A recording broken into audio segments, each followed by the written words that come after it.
ഈ ചോക്ലേറ്റ് ഒക്കെ കഴിച്ചിട്ട് എത്ര കാലായി എന്നറിയോ?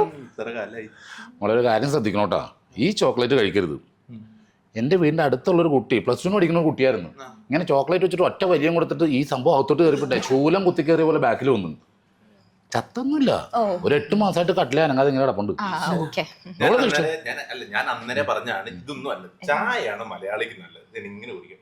ചായ ഇങ്ങനെ കുടിക്കാൻ പാടില്ല, തീർന്നു പോകും. ഇതൊക്കെ വിട്ട് വീക്കെൻഡല്ലേ വരുന്നേ, നമുക്ക് എങ്ങോട്ടെങ്കിലും ട്രിപ്പ് പോയാലോ? എങ്ങോട്ടാ പോണ നിങ്ങള്? ഞാൻ പറഞ്ഞുതരാം. ടൂർ പോകല്ലേട്ടാ, ഒരാളും ടൂർ പോകല്ലേ. എന്റെ വല്യച്ഛനും വല്യമ്മയും 5 മക്കളും കൂടി ടൂർ പോയതാ.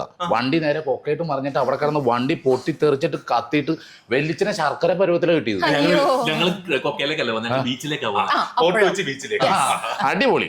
അപ്പൊ എന്തായാലും വെള്ളത്തിലേക്ക് വണ്ടി മറിഞ്ഞ് കഴിയുമ്പോഴത്തേക്ക് വെള്ളം ആവശ്യത്തിന് കുടിക്കുക, വയറൊക്കെ വീർത്ത് എല്ലാം പൊങ്ങി വന്നോളൂ. 3-ാം പക്കം ഈ ദുരന്തമല്ലാതെ വല്ലതുണ്ടോ? എന്തെങ്കിലും ഒന്ന് ദുരന്തമല്ലാതൊരു കാര്യമുണ്ട്. ഈ മെയ് 31-ാം തീയതി നാദിർഷ സംവിധാനം ചെയ്ത once upon a time in Kochi എന്ന് പറഞ്ഞ പടം റിലീസാവുകയാണ്. ആ പടം പോയി കണ്ടോ, ഒരു ദുരന്തമില്ല, ഗംഭീര പടമാണ്. 90.8 ദിൽ സേ FM